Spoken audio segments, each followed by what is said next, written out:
आदर्श नागरी सहकारी पतसंस्थेतील संचालक मंडळाने संगनमत करून गैरव्यवहार केला। यामुळे हजारो ठेवीदारांच्या कोट्यवधींच्या ठेवी अडकून पडल्यात। त्या ठेवी परत मिळविण्यासाठी ठेवीदारांनी जिल्हाधिकारी कार्यालयासमोर आमरण उपोषण सुरू केले।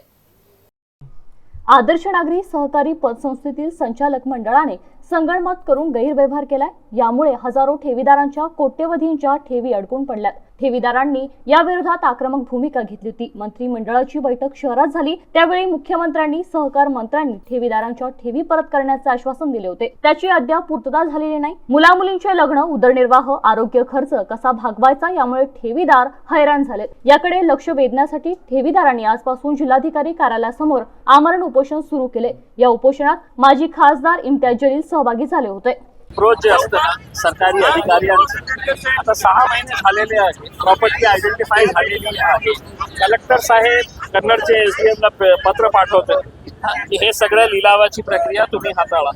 मग ते एका महिन्यानंतर कलेक्टरला पत्र पाठवतं की माझ्याकडे खूप काम आहे, मी हे काम करू शकत नाही, एरिया खूप वास्ट आहे। मग 2 महिन्यानंतर कलेक्टर पुन्हा त्यांना एक पत्र पाठवतो। म्हणजे किती कॅज्युअल अप्रोच आहे याच्या बाबतीत। आणि तुम्ही बघा की आजपर्यंत या आदर्शचे 48 असे लोक आहे जे मृत्यू पावलेले आहे। ते यांचा मृत्यू नाही तर मी तर हे म्हणणार आहे ते खऱ्या अर्थाने हत्या आहे। आणि या हत्याचा जे हे आहे ते जे सरकारी अधिकारी आहे जे निष्काळजीपणाने काम करत आहे त्यांच्यावर FIR रजिस्टर व्हायला पाहिजे। कारण सरकारने परिपत्रक काढलेले आहे की अशा प्रकारचे वित्तीय संस्थांमध्ये जेव्हा पैसे येते, लोकांना पैसे मिळत नाही, तर किती कालावधीमध्ये काय काय प्रक्रिया पूर्ण करायची आहे। मी बोलत नाही आहे, महाराष्ट्र सरकारने आपल्याला आहे की एका महिन्यामध्ये हे असं करायचं, 2 महिन्यामध्ये हे सगळं प्रक्रिया पूर्ण करायची। आता 1.5 वर्ष होत आहे, लोक किती आंदोलन करणार आहे। आज आमरण उपोषणसाठी हे सगळे लोक बसलेले आहे, त्याचे मेजॉरिटी तुम्ही बघितलं तर 70 वर्षापेक्षा जास्त महिला आणि पुरुष आहे, त्यांचं वय 70 वर्षापेक्षा जास्त आहे।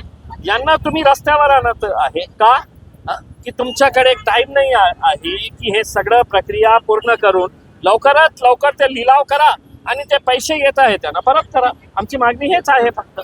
2 वर्षापासून लढा चाललाय, भाई बाराने मृत्यूचं कसं बघते आता पुढचं काय पाऊल आहे? आता आमरण उपोषण किती कसं राहील? आता काय आहे की सरकारी काम करण्याचं जे पद्धत आहे ना की आता लोक आलेले, अरे इतकं मोठे लोक आलेले आहे, काय प्रकरण आहे, मग आज ते मीटिंग घेत आहे सगळ्या अधिकाऱ्यांना बोलवून। कशाला तुम्हाला हे वेळ आणायची आहे या लोकांवर?